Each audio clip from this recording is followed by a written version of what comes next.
개인에게 어떤 일이 발생할까요? 어떤 사람들은 어떠한 일도 일어나지 않는다라며 말합니다. 어떤 사람들은 다시 환생한다라며 말합니다. 어떤 사람들은 천국이나 지옥에 잠시 동안 있다가 이 땅으로 다시 돌아온다 말합니다. 어떤 사람들은 다른 행성에 가서 산다라며 말합니다. 어떤 사람들은 영원토록 신이 된다라며 말합니다. 이런 개념들은 어디서 오는 걸까요? 언급된 개념들 중에 어떤 것들은 한 사람의 희망이나 바램들에 기초하였고, 다른 것들은 어떠한 사람의 종교적 서신에 기초하였습니다. 성경은 다른 종교적 책들 중에 특별하며 독보적입니다. 왜냐하면 성경은 1400년 동안 서로 만나보지 못했던 40명의 저자들로 인하여 작성되었습니다. 이 점에도 불구하고 성경은 정확하며 완벽하게 작성되었습니다. 이유는 그들에게 영감을 주어 쓰게 해주셨던 하나님이 진정한 저자이시기 때문입니다. 성경은 우리에게 세 가지를 반복하여 말합니다. 하나님이 존재하시고 사후에 영원한 안식처라고 불리는 천국이 있고 영원히 벌받는 곳이라 불리는 지옥이 있다는 것을요. 성경은 우리에게 어떤 사람들은 천국에 가지만 다른 사람들은 지옥에 간다라며 증언하고 있습니다. 당신이 사후에 천국의 문 앞에 서 있다라고 가정해 봅시다. 하나님이 당신에게 왜 내가 너를 내 천국에 들여보내야 하는가 라고 물었다 생각해 봅시다. 하나님께 어떻게 답변하시겠습니까? 나는 선한 사람이며 나쁜 것들을 행하지 않았습니다 라고 말할 수도 있겠네요. 흥미로운 대답이긴 하지만 당신이 나쁜 생각을 다른 사람에게 해보지 않았다라는 뜻인가요? 당신이 단 한 번도 욕이나 나쁜 말을 하지 않았다는 뜻인가요? 당신은 단 한 번도 맹세를 하지 않았으며 하나님의 이름을 헛되게 하지 않았다는 뜻인가요? 당신은 다른 사람을 향해 건전하지 않은 욕망을 가진 적이 한 번도 없다는 뜻인가요? 당신은 도둑질을 단 한 번도 하지 않았으며 허락받지 않고 어떤 것을 취하지 않았다는 뜻인가요? 당신은 단 한 번이라도 거짓말을 하지 않았다는 뜻인가요? 만약에 당신이 정직하다면 위에 있는 죄들 중에 모든 것 혹은 일부를 범하였다고 고백할 것입니다. 성경에 있는 하나님의 말씀에 따르면 위에 언급된 것들은 죄라고 불리며 그러므로 하나님은 당신이 천국에 들어오는 것을 허락하지 않을 것입니다. 모든 사람들은 죄를 범합니다. 그렇다면 모두가 천국에 가지 못할까요? 모두가 지옥에 가야 하는 걸까요? 우리의 선한 행위들은 무엇일까요? 우리가 천국에 가기에 충분히 선한 행위들을 할 수 있을까요? 성경에 있는 정답은 아니라고 대답합니다. 하지만 하나님은 그를 받아들이는 모든 사람들에게 천국을 값없는 선물로 허락하십니다.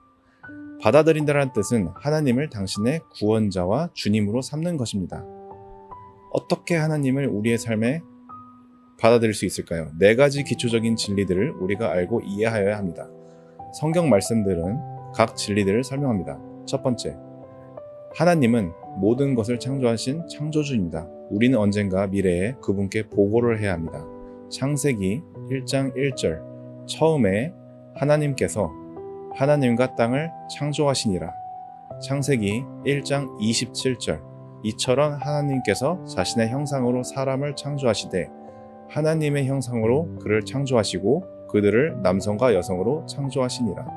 두 번째, 모든 사람들은 죄라고 불리는 부도덕적인 행위를 행하였으며 그러므로 천국에 들어가는 것이 허락되지 않았습니다.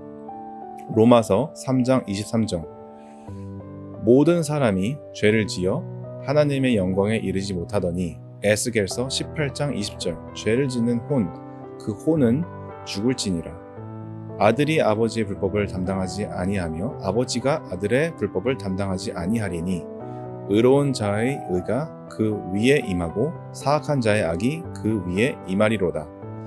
누가복음 16장 23절, 그가 지옥에서 고통 중에 눈을 들어 멀리 아브라함과 그의 품에 있는 나사로를 보고 마태복음 25장 41절, 그때에 그가 왼편에 있는 자들에게 이르되 저주를 받은 자들아 너희는 내게서 떠나 마귀와 그의 천사들을 위하여 예비된 영존하는 불에 들어가라. 세 번째, 하나님께서 우리의 죄 문제를 해결하려고 직접 오셨습니다. 하나님께서 육신의 옷을 입고 이 땅에 태어나시는 것을 자원하셨으며 그의 이름은 예수 그리스도입니다. 예수님은 우리를 위하여 십자가에 죽으시려고 오셨습니다. 우리가 죄 때문에 지옥에서 갚아야 할 형벌을 홀로 감당하셨습니다. 저희의 창조주가 진실로 그의 창조물을 위해 죽으셨습니다. 예수님은 묻히셨다가 3일 이후에 다시 부활하셨습니다. 예수님은 죽으신 게 아니라 살아계십니다. 로마서 5장 6절 우리가 아직 힘이 없을 때에 그리스도께서 정하신 때가 되어 경건치 아니한 자들을 위해 죽으셨느니라. 베드로전서 2장 24절 친히 나무에 달려 자신의 몸으로 우리의 죄들을 지으셨으니 이것은 그들에 대하여 죽은 우리가 살아서 의에 이르게 하려 하심이라. 그분께서 채찍을 맞음으로 너희가 고침을 받았나니. 네 번째, 저희가 해야 할 일은 예수 그리스도께 기도하며 죄들을 회개하는 것입니다. 믿음으로 우리의 삶에 예수님을 우리의 삶의 구원자 그리고 주님으로 받아들이는 것입니다. 마가복음 1장 15절 이르시되 때가 찼고 하나님의 왕국이 가까이 왔으니 너희는 회개하고 복음을 믿으라 하시더라. 사도행전 17장 30절 하나님께서 이같이 무지하던 때를 눈감아 주셨으니 이제는 모든 곳에서 모든 사람에게 회개하라고 명령하시나니. 요한복음 3장 16절 하나님께서 세상을 이처럼 사랑하사 자신의 독생자를 주셨으니 이것은 누구든지 그를 믿는 자는 멸망하지 않고 영존하는 생명을 얻게 하려 하심이라. 모든 것은 당신께 달렸습니다. 혹시 천국으로 가는 것에 확신을 원하신다면 예수 그리스도께 기도하셔야 합니다. 하나님이 당신을 창조하셨으며 그분이 당신의 주인인 것을 아시는지요? 하나님은 당신을 사랑하십니다. 하지만 당신의 죄들이 그분으로부터 당신을 분리시켜 놓았습니다. 그는 당신의 기도들을 듣지도 못할 것입니다. 이사야서 59장 2절 오직 너희 불법들이 너희와 너희 하나님 사이를 갈라놓았고 너희 죄들이 그분의 얼굴을 너희에게 숨겼으므로 그분께서 듣지 아니하시리라. 당신의 죄들이 하나님과 당신을 갈라놓았습니다. 당신의 죄들이 그의 얼굴을 당신으로부터 가렸으니 그분은 당신을 듣지 못하십니다. 문제는 개인적인 죄입니다. 예수 그리스도가 당신의 문제를 지옥에서 당신이 갚아야 하는 벌을 대신 갚으심을 통해서 제거하시려고 오신 것을 아시는지요? 그분께서는 죽은 자들로부터 부활하셨으며 당신의 마음의 문 앞에서 두드리고 계십니다. 요한계시록 3장 20절 보라, 내가 문에 서서 두드리노니 누구든지 내 음성을 듣고 문을 열면 내가 그에게로 들어가 그와 함께 만찬을 먹고 그는 나와 함께 먹으리라.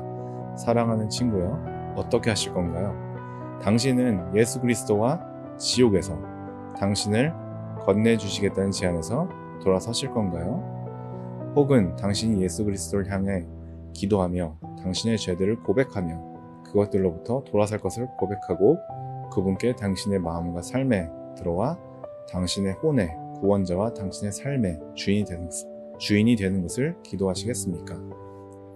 수백만의 사람들이 예수 그리스도께 기도하였으며 용서와 기쁨과 새로운 삶을 받았습니다. 당신도 그들처럼 될 수 있습니다. 더 많은 영적인 도움을 필요로 하신다면 부담 없이 저희에게 연락해 주시길 바랍니다.